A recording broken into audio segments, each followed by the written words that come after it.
Hello and welcome to the Music Survival Guide, the independent musician's guide on how to survive in the music industry. My name's Phil, a mixing and mastering engineer. Well, hello to you. As you may or may not be aware, but I hope you are, gigs in the UK at least have returned, and it's a great thing, and I'm so pleased for all those bands who've waited so long to play a gig. I have only been to one gig so far, but I've got another one coming up in about a week or so that I'm really excited for, and I'm keeping my eyes out for kind of local gigs and seeing who I can support. I think if you haven't been to a gig yet, it's super important that you do so that you can support the bands and you can support the venues who've had a really hard time this past year and a half. In the spirit of this, I have been speaking with Josh Abbott of Peace Productions, who does live and studio sound. We've been chatting a lot about the live music scene, what it's like to be a mixing engineer, how to get the best out of a band, how the band can work with the mixing engineer to get the best for their music. I think it's a really interesting conversation. If you're in a band and you're thinking about how to make the most of your music live, this is a great episode to listen to. I'm not going to witter on any longer. On with the interview. Well, today on the podcast, I'm joined by Josh Abbott of Peace Productions. Josh, how are you? Yeah, not too bad, thanks, Phil. How are you? I'm very well, yes. Good. Yeah, not surviving well in the heat, but there we are. Whereabouts are you based? I'm in southwest London, so... Oh, okay, not too far. I'm in Colchester, Essex. It's been reasonable today, hasn't it? For what it's been like the last few weeks, I'm quite happy with the weather. My wife's from Colchester, as it happens. So there we are. Small world, man. It is indeed. Random fact for you. So, my first question, as always, is from a random question generator. So, it remains to be seen what the question is. I was worried when you said this. What could it be? Could it be anything? It can be anything. Well, your question, I don't think is too bad. It's, would you rather be stuck on a broken ski lift or in a broken elevator? Oh, God. So I've got a terrible fear of heights. So neither are perfect. Yeah, I've got really, really bad vertigo. So neither. Can I say neither? No, you have to pick one. Oh, man. Broken ski lift or like a broken elevator. Oh, God. How high up is the ski lift? I don't know. I was going to give a ballpark number. Let's say it's 20 metres in the air. And it's one of those ones with your legs dangling out. Oh, that's even worse. Is it soft snow below? Yeah, it is, yeah. Okay, yeah, the ski lift. Because if you fall in an elevator, contrary to popular belief, you can't jump at the last moment. Is that not true? No, that's not true. No, because you're inflicting sort of a mass downwards, aren't you? So it's just making the lift fall quicker, just to get really nerdy and anal for you there. But yeah, no, definitely the ski lift, because if I land in soft snow, it takes a little bit of the padding. There you go. I can level with you that I don't like heights either. It's not my thing. So last year I climbed Snowdon and I got nearly to the top, and I got to a point where it got really steep. And I was like, I can't do this. Oh man! And then I know, and then there were dogs that were just merrily going up. There were children merrily going up, and I was like, I feel awful right now. I'd love to climb Snowdon. Me and my partner are actually going to do a camping trip to North Wales, hopefully this year. And Snowdon is on the list. It's knackering. It's one of those things, man. Yeah, of course. Yeah, I'd need a good meal afterwards, I think. Very much so. So my first kind of real question is, how did you get into music? Since the first thing that really got me into music, I was probably about 6 or 7, maybe 8 years old. And for Christmas or a birthday, I can't remember which one, my parents bought me like a little Sony Walkman, little cassette player one. And I got Now That's What They Call Music, whatever the year was, the Top of the Pops compilation or whatever. And I kept rewinding and playing Bon Jovi, It's My Life, over and over again. Didn't listen to any other song on the cassette. Just Bon Jovi, It's My Life. Rewinding, playing, getting the, when you rewind a cassette. Any of the younger viewers out there might not know what the hell I'm talking about. But yeah, since then I've always really loved music. And then when I was on a ski trip with family and friends, about 13 years old, my dad lent me you remember the original iPods? The big white chunky like brick thing. Yeah, man. And they could hold about, 20 songs or something. You had to keep taking albums off and putting them on. But I listened to that, like the whole 5-hour coach journey there and back, just listening to music. He'd loaded it with like Kasabian and the Zootons and things like that, what were popular at the time. And I really got into Kasabian, man, at that stage. And then since then, I'd always have a portable music player on me everywhere I went, and I'd constantly be finding new music, school trips, things like that, holidays. I'd just have my headphones on all the time, always listen to music, no matter where we were or how antisocial it made me. And then I kind of, when I was about 16, joined a band with a few people in school and, went from there, really. The usual route into music, I guess. I mean, I've got to say, when you said the original iPod, I didn't own an original iPod. I had an iPod Mini. It's the first one I got. Oh yeah, they come out a little while later, didn't they? They did, but a friend of mine, I mean, it's about 10 years ago now. No, about 6 years ago now. He still had an original iPod that was working because his dad. What? I know, because his dad was very good at taking it apart and repairing it, and so he had this original iPod. It was an antique, but it was wonderful. That's really cool. I'd love to try one out now and just see how simple. But back then, it was like breaking technology, wasn't it? It was like the next thing, and how far we've come in a few years, right? Makes me feel very old saying things like that. So, going from that, what made you get into music production and the live music scene and things like that?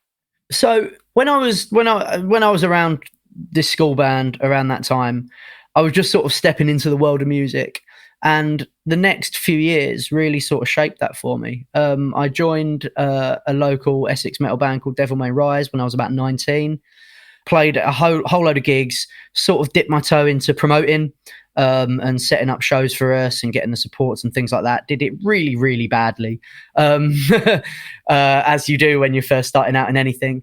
Devil May Rise split up, and a few of us in that band got together and made Fatality, the band we're in now. That was quite a few years ago.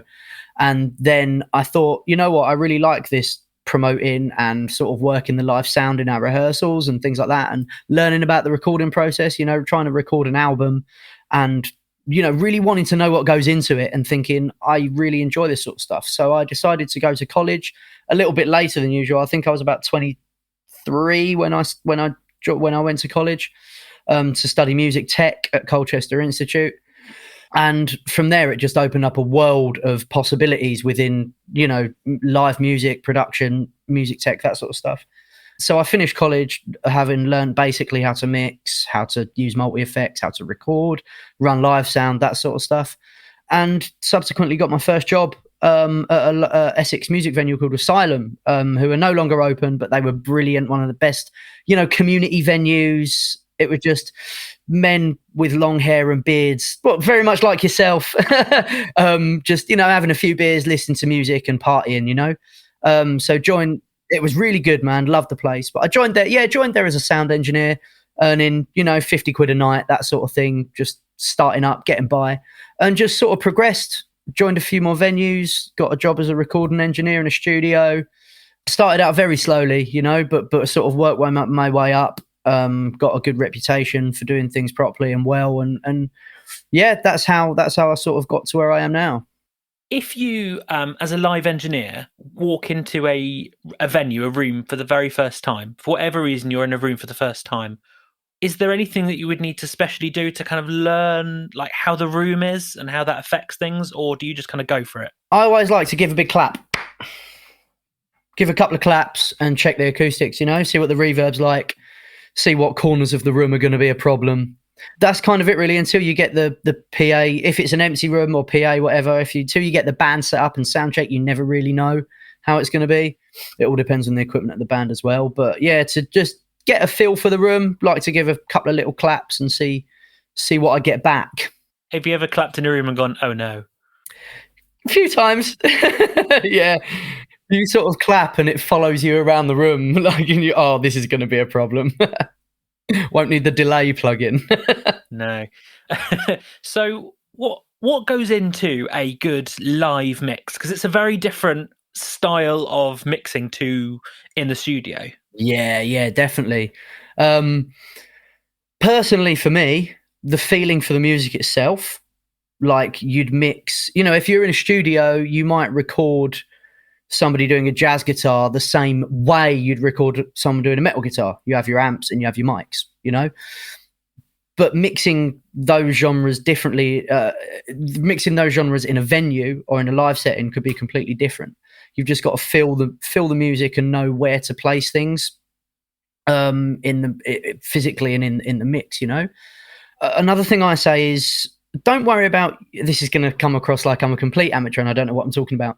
I always say, don't worry about using plugins too correctly, in that as long as it sounds good and you're not blowing the PA system up, then then it's good, right? If it sounds good, it doesn't have to be reciprocated onto a CD, or people aren't going to hear it over and over again. If it sounds good then and there, then you're doing something right. See, in some venues where you can't get enough out the vocal, I like to add a touch of compression and just pump the makeup gain, get a little bit more volume on it, stuff like that. So, yeah, I always say that as long as it sounds good, it doesn't really matter what you're doing, as long as you're not trying to use a reverb as a compressor. Like, as long as you're using it in the right way, just don't worry about using the right things that you would in a studio, Another thing I always think is a good organization. As long as you're not rushing around trying to do stuff, you're going to get everything mic'd up right, and you're going to have good authority over the band's levels as well. You don't want guitarists turning right up and then refusing to turn down, which happens a lot. But yeah, you want that sort of stuff, and just be friendly and personable as well. Get on with people, and they will make your life easier as well if you're not being the stereotypical grumpy engineer. Do you ever do the kind of live mixing that I see a lot in pubs, where only certain things are mic'd up and some things are just left to go at the volume they go at? And how do you approach that kind of thing? Yeah, like sometimes you get asked to do a job and they say, don't worry, we've got all the gear there, we've got everything you need, and you turn up and there's 3 vocal mics and that's it. But yeah, I mean, it depends on the venue as well. Like, I've worked in venues where you don't need a mic on the snare. There's enough there, unless the band want it in their monitors or their ears. Like, you don't need to mic it up, cymbals, overheads, that sort of thing. And you just sometimes the way you approach it is, the venue, so you've worked there a handful of times, and when you get there, you don't need to mic this up, you don't need to mic that up.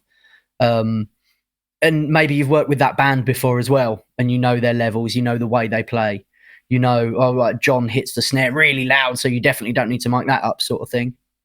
And yeah, and sometimes you mic it, you don't know the venue, you don't know the band, you mic everything up, and you think, all right, well, that guitar amp doesn't need a mic because he likes it really loud, and the venue will allow for that. Like, it's, approach it different ways, but as long as, once again, as long as it sounds good and as long as everyone can hear it all right, then it is good. You've done a good job. Yeah, exactly. Yeah. How do you deal with the pressure of being a live sound engineer? So it often feels to me, especially as someone who sort of knows sound and knows that kind of world, that when everything's going well and everything's working properly, etc., no one notices the live sound engineer. He's just an invisible person. It's all about the band.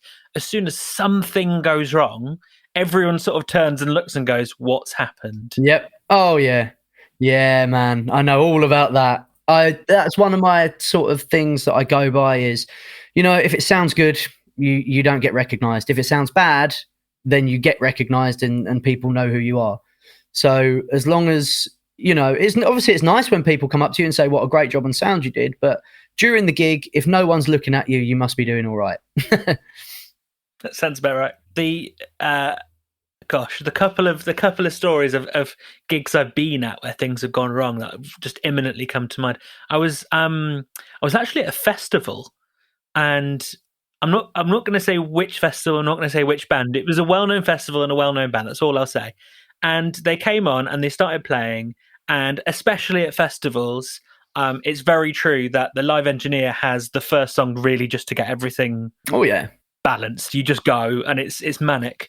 But they started playing and it sounded good. And then the guitarist switched from driven sound to a clean sound. And I don't know if he was just using a different amp or what, but it suddenly went from balanced to this clean, rhythm guitar, this isn't a metal band, Oh, was God. the loudest and most piercing thing I've ever heard. This is outside at a festival, and it was intense. And I could just tell in that imminent moment, everyone was just out of it and was like, what is that live sound engineer doing? Well, it probably wasn't his fault. So, I very much feel for the live engineers. Yeah, it can be really tough, like sometimes things like, as I mentioned before, guitarists just turning up, you've said sound check them and they go, I'll turn it down a bit.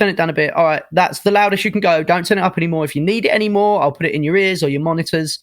And then they start playing a solo and boom, it goes really loud. And then they leave it on. And you have to think, right, now I've got to balance everything and turn it all up and make sure it's not too loud for the venue. And it's very, you can panic, if you don't catch yourself. And the amount of times I've been running around, doing things, equipment breaking. I've had a couple of gigs where one of them, when I was first starting out, the PA blew up halfway through the gig and stopped working. While a musician was playing, that was horrible, absolutely horrible. We managed to source another PA within an hour and get it ready and in set up and done. So we applauded ourselves for that. There's another one where a generator stopped working and everything went down: stage, lights, desk, sound, everything.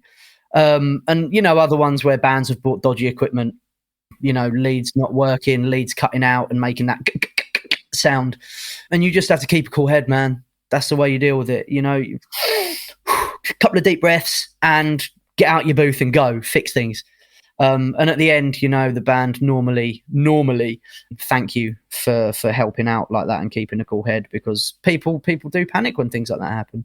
How do you effectively problem solve when doing live sound? Because a lot of live sound can come down to, when you're sound checking, turning up the gain for a particular channel, I can't hear that. Why? And there's loads of things that it could be.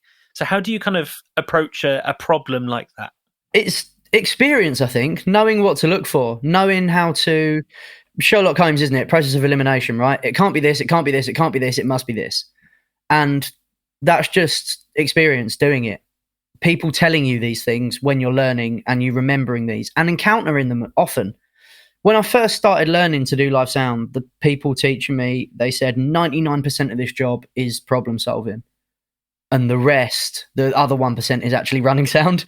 And just knowing your chains, knowing what equipment the band are using, having a massive thing a lot of engineers don't do is having your channel list next to you, right? Write it down, stick it on a piece of paper and have it next to your desk. Even if you've got it labeled on your desk, having that next to you is just one of them things you can look, go, boom, it must be that, go.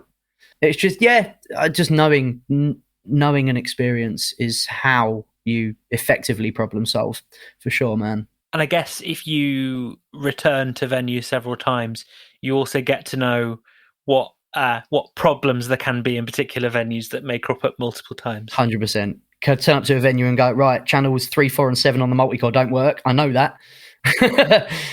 Yeah, for sure, man. Yeah, different venues. I mean, a lot of venues have different little quirks and things that you sort of get used to. But that, it's all part of the job, isn't it? Knowing what to do in what venue and with what band.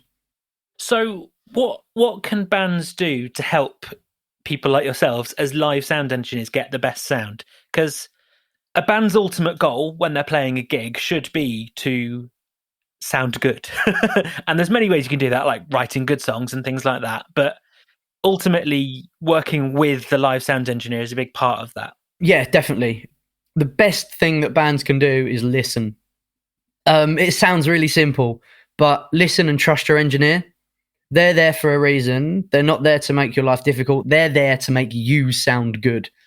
So listen to them. If they say, turn your guitar down, then I know I keep saying this. You can tell I have a little bit of a thing about guitarists not turning down. But if we say turn your amp down, and then we'll give it back to you with your monitors or your ears or whatever.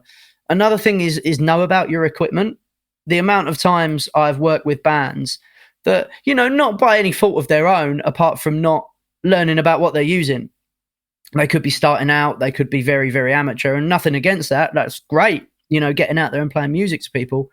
but try and learn about your equipment.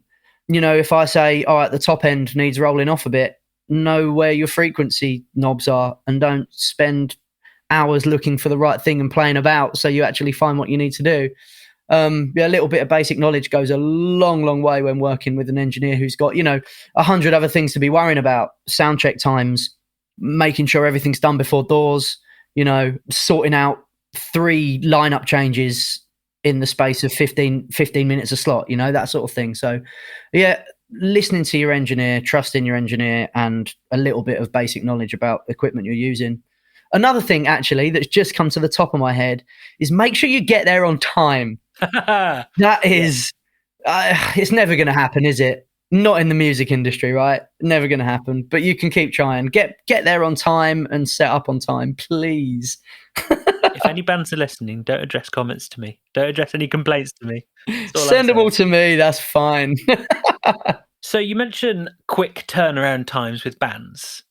Are there any kind of tricks and things that you do to make that changeover as swift as possible and painless as possible? One thing, it's not really a trick. It's just something I was born with, and that's having ADHD. And, it's a serious thing. I'm not making light of it in any way. I suffer with ADHD, and at times it can be terrible. But I've learned to focus it in such a way that during changeovers, I expel an extraordinary amount of energy. And that relays onto the bands and they soak it in. And I'm like, right, go, let's help. Do you need help with anything? Do you need help with anything? Let's get off the stage. Good set, guys. Well done. Darting around, making sure they're listening to me and knowing that they've got this time to get on and this time to get off. And it's always worked for me. Always works. Just letting that energy out.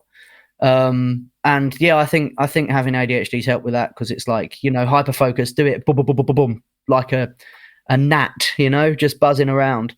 And yeah, and the bands just seem to sort of bounce off that energy, man. And yeah, it's always worked. Do you find that the if I can put this gently, the enemy of a quick changeover is people from the audience wanting to come and speak to the band and chat about gear and things like that? All the music nerds swarm forward. It's been known to happen. Yeah, normally a dude at the front, 15 beers in, trying to get up onto the stage and shake everyone's hand and have a chat to them about, where'd you get your amp? How many ohms is it? How many strings is on that guitar, mate? But yeah, it happens, man. It's just one of them things you've got to roll with, Sometimes giving the singer a little nudge and going, do you mind helping your drummer out a little bit? We got to get on and off. Or, I'll help him out. If we've got time, like, let's get these mics off, man. Let's take your breakables down, and if you need any help, let me know, that sort of thing. Normally just getting in and doing stuff, making it look like you're working hard, normally makes everyone else feel guilty.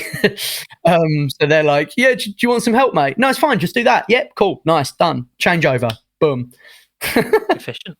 Do you like the other thing that I see a lot, especially with smaller gigs, where bands tend to share some parts of the drum kit and guitar cabs and sometimes bass cabs and things like that?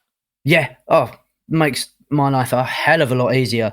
Yeah, just sharing cabs, man, and having it ready. Just walk your amp on, hook up the patch and go. Sharing drum kits. Oh, isn't that a godsend?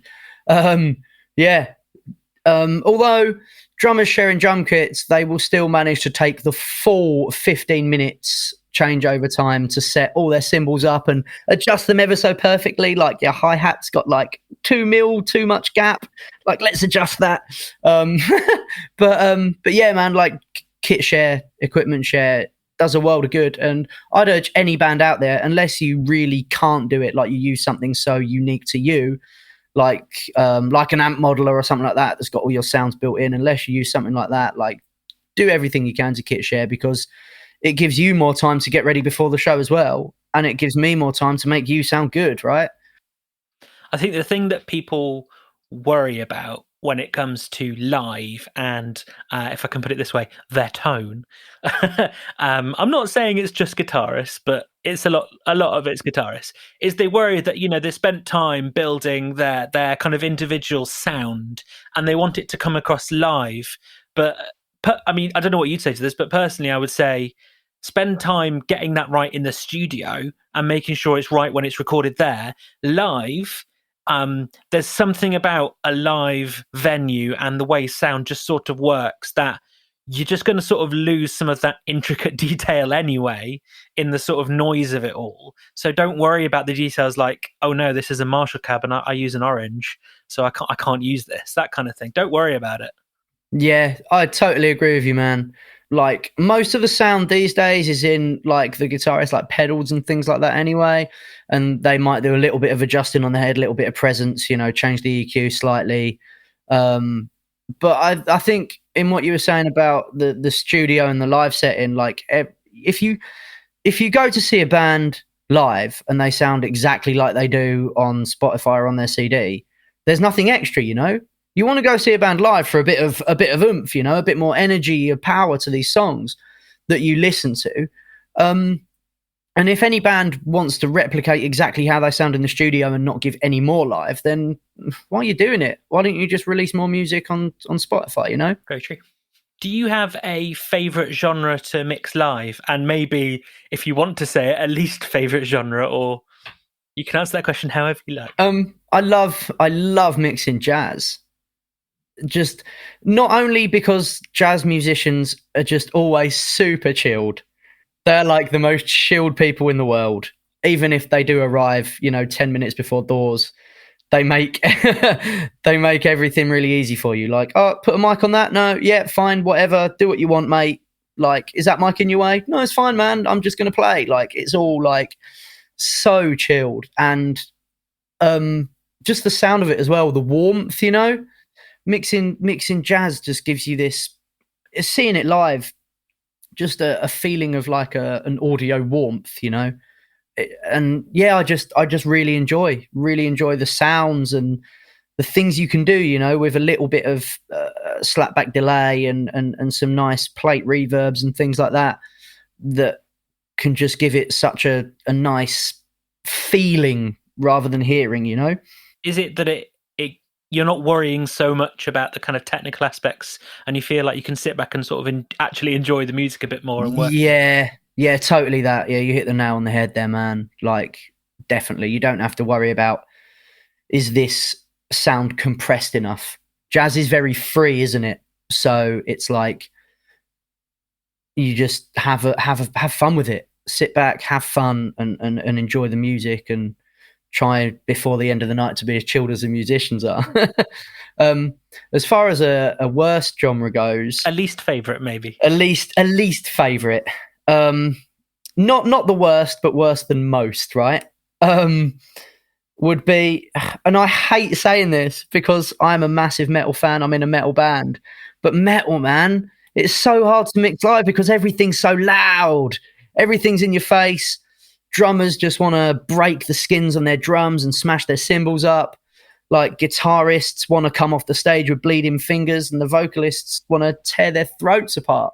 And everything is just balls to the wall, like, whoa. And it can be hard to mix because everyone wants to be loud and heavy and in your face. And I get it, man. I'm a metal guy through and through myself. I totally get it. It's hard, man. It's hard to mix because you've got to find a balance for everything. You've got to find a place for everything, and everything can't just be boom, there, right up there. It has to be, this has to be slightly here and that slightly there. And yeah, it's especially with the drummers, man, because the cymbals, my God, if you're in a small venue and you have to mix at metal band, it's just the cymbals just travel and they just bounce off the walls and they're louder than everything, but it's fun, right? It's fun and it's enjoyable. And yeah, man, I can't slag it off anymore, right? the subgenre of metal that if I was a live sound engineer, I wouldn't want to touch with a barge pole, just because I've been to a few of those gigs, is like tech metal. Anything like that is insane. So the thing about tech metal, if you haven't heard it, go and listen to some, just Google it basically. But recorded, when it's very well mixed, is incredible. It's so intricate.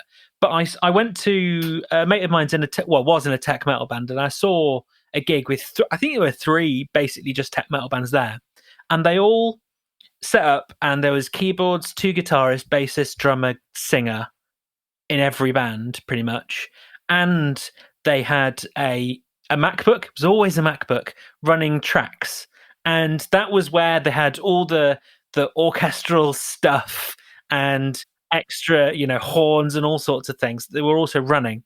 And the thing I just watched them, and I watched, these tracks, and I'm sure they were all playing to a click as well to make sure everything lined up.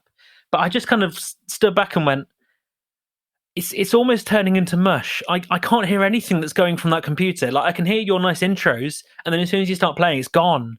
So I wouldn't want to. I wouldn't want to use that. Yeah, I've done it a couple of times, and it's hard. Like, everything, it's difficult having to do it then and there. In a studio, you can separate things and EQ things slightly, but having it all in one go and having to have clarity on almost every instrument, nothing can blend. And that's really hard in live, because it's not just coming through the PA, it's coming through the amps as well, where if you stand in a different position in the room, you're going to get a different experience to if you stood in the middle of the room in a lot of venues. Yeah, man, I don't envy the guys that do that, or the girls that do that day in, day out. Like, that you deserve to get paid more. Give you jazz any day of the week than that. Yeah, give me some jazz, man. I feel like we sort of covered this question already, but are there any annoying habits that you wish bands didn't do when you're working with them in a live context? Yes, there's a few. I won't do them all, because we'll be here all night. Turning up without letting the engineer know, halfway through. If a guitarist pulls me to one side and says, yo, man, I need to turn my guitar up, I can't hear it. Can't hear it through the wedge. There's just something there that I need to turn up. I'll go, okay, cool. I'll turn your gain down. You turn up a bit. Great, fine. We'll get on with it. But turning up and not telling me. Just like halfway through a song, I'm concentrating on making sure the bass is pushing through properly or the kick's reverberant enough. And suddenly the guitar comes through. I'm like, what has gone on there? I think my instant reaction is something I've done, Oh, what have I done? What can I do? And it's just, the guitarist being a knob. Sorry, you might have to bleep that one out, man. My apologies. Speak from the heart. Yeah. Bad mic technique. Singers with bad mic technique, holding the mic too far away from their face, and then coming in really close. So you have to really have the gain on the fly, which obviously takes your mind off other things that you could be doing. People that cup the mic as well and then complain about feedback. Like, whoa. Yeah, these are all things that I used to do when I was singing and didn't know. I think it's all a lot of experience stuff. But if I can get that message across to people, don't cup your hands around your mic like this and then say there's a lot of feedback, because that's what you're doing. Another thing is singers holding the mic too close to the monitor. That's a thing that really gets me. They're singing, it's sounding great, really good. You're doing a great job. And I'm a perfectionist when I mix. I don't want any frequencies in there that shouldn't be there. And then all of a sudden they put their hands down to get a clap going, and that might be too much for anyone listening on headphones. I apologize. But yeah, things like that, just simple things that if you've gigged a few times, these things. Just don't do them. Don't do them, bands. Behave. The thing that people might not just understand about, I'd say especially vocal mics, is that they're going to pick up whatever you point them at. So if you're pointing it at your monitor, you're going to get feedback. Surprise, surprise. If you're pointing it at your mouth and you're at the right distance, which is going to be quite close in a live context, you're golden. The horrible thing for live sound engineers is because the singer generally stands in the middle, they're stood usually right in front of the drum kit. So if the singer moves a bit too much, the drums they're just gonna get picked up. So it's a real fine gain balance of making sure it's just right. So yeah, definitely. And there's not little studio tricks you can do when you're mixing a live mic. You can't put much of a gate on it just in case a singer goes really low. You can't compress it too much because everything will then be the same volume in the mic. It is tough, but you've just got to So sometimes you can pick things like that up in soundcheck.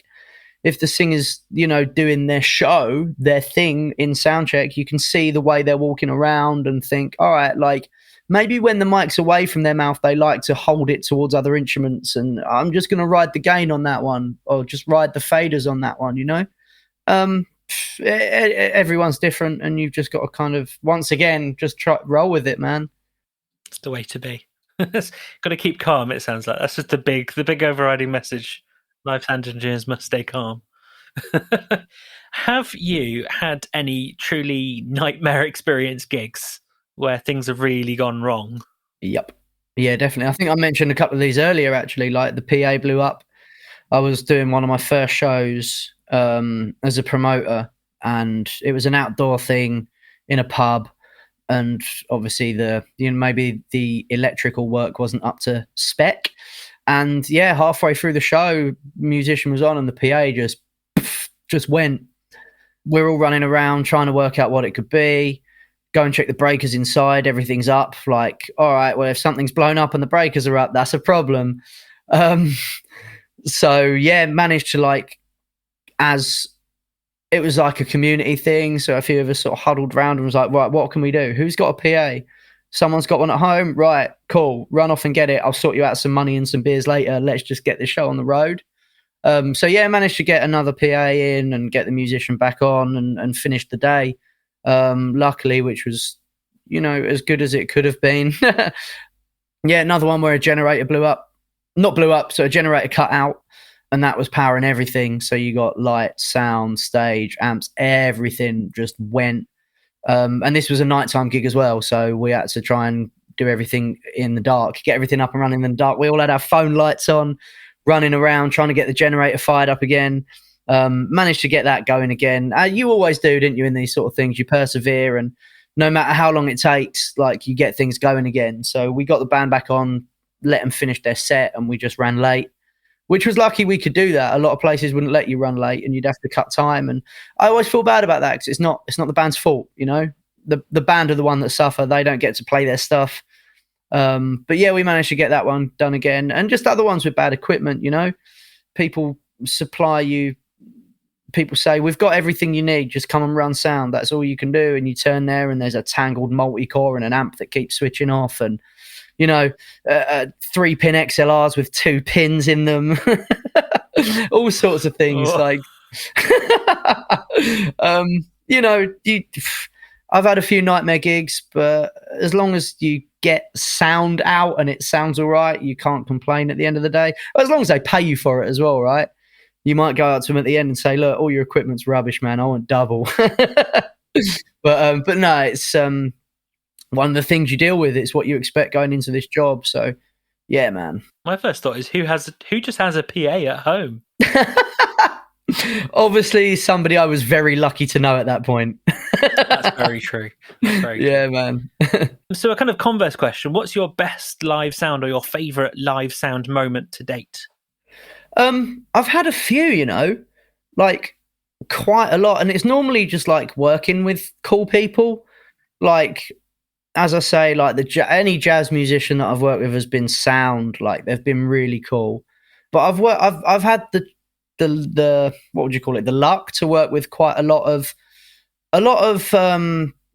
older musicians that used to be big and now they're doing the smaller circuits, and a lot of just well-respected people in the music industry. People like Abbott, worked with Dr. Feelgood, not the original lineup, of course, but founding members of the band. Guthrie Govan, he's just absolutely insane. Musically, not as a human, he's a really chilled guy, lovely bloke, but watching him play live is unreal, and getting to engineer that is awesome. And even the 80s heartthrob Paul Young, I've worked with a couple of times, who's in an Americana sort of band now. That's his thing, and they're pretty good. Yeah, lots of cool, gigs and moments like that where you think, I've got a cool job. I get to meet with these people, work with them, and get paid to do it, But I think the best moments are just when bands come up to you and say, thanks very much, you made us sound really good. That's I get that, not to be big-headed, but I get that quite a lot. I'm very attention to detail and perfectionist. They come up and say things like, "Oh, that's the best we've sounded in ages, man. Thanks so much." And that's the best moments, when you get thanked for doing something that usually you don't get thanked for, because, as I say, if it sounds good, band did a good job. If it sounds bad, then it's the sound engineer's fault. And I guess it helps counteract those kind of moments that anyone involved in music gets, where they have crippling self-doubt about what they're doing, and you feel like you've done something glaring that everyone's noticed, but no one particularly noticed. Dude, I have that before every single show, whether I'm playing a show, whether I'm teching a show. There's always that anxiety of like, oh God, it's not going to go well. Everything's going to go wrong. Like, I haven't got the time.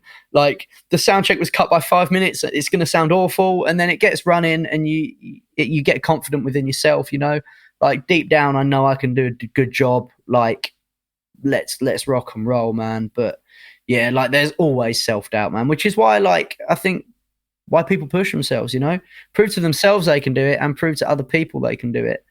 And that's one of the things that keeps me going, man. So if people want to find you and find out what you're doing out and about online, where can they go? Where's the best place? So I've got social media pages: Facebook, Instagram, Twitter. That's it'll be /Peace Productions 92 or /Peace Productions UK. I've got a website, which is www.peaceproductions.co.uk. There you can find everything I'm doing sound-wise. I like to keep a little bit of personal stuff on the Instagram as well, light-hearted, that sort of bits and pieces. So you can see when I'm falling off my bike and things like that, like the other week. Broke a couple of ribs. That was pretty gnarly. Yeah. You can also catch my band Fatality if you want to head over to www.fatalitybanduk.co.uk or any of the socials /FatalityBandUK. To check out what we're doing. Am I allowed to plug a gig we're doing? Yeah. Phil? Yeah. Awesome. So on Thursday, the 29th of July, my band Fatality are playing a gig at the Music Room in Ipswich, and we are supporting Chop Suey, System of a Down tribute act, and Disturbed UK, a Disturbed tribute act. Tickets are, I think, £8 in advance, £10 on the door, and that the headline band Chop Suey features Sam Topman from Dragon Force. Of course it does. Yeah, exactly, man. Why wouldn't it, right? And the other bands is Andre Joyzy from Breed 77 and Tom Hunt from Anti-Noah League. It's going to be absolutely rocking. Thursday, 29th of July at the Music Room in Ipswich. If you hit up our socials, you can find the tickets and stuff, people. But we'd love to see some people there. And if you want to check what I'm doing, Peace Productions UK or Peace Productions 92. There'll be links for all of these things in the show notes. So just go... I don't know why I'm pointing down like you can see me. Go to wherever the notes are in your podcast player and you'll find it there. So there we go. Josh, it was really great to talk with you. Been a pleasure, man. Thank you very much. So I hope you enjoyed that chat with Josh. I just want to say, if you enjoyed the episode, please leave a review wherever you catch the podcast. Every single one of those helps me reach more people and helps more people find this information. So there we go. If you want to share it with any friends and bandmates, if you thought it was useful, please do so. Let them know. If you want to think about upping your live sound game, that could be a really great way forward. Finally, there's a community on Facebook called the Music Survival Guide Community, which is a space for musicians to chat about band life with other musicians and industry people and that sort of thing. So I will see you next time.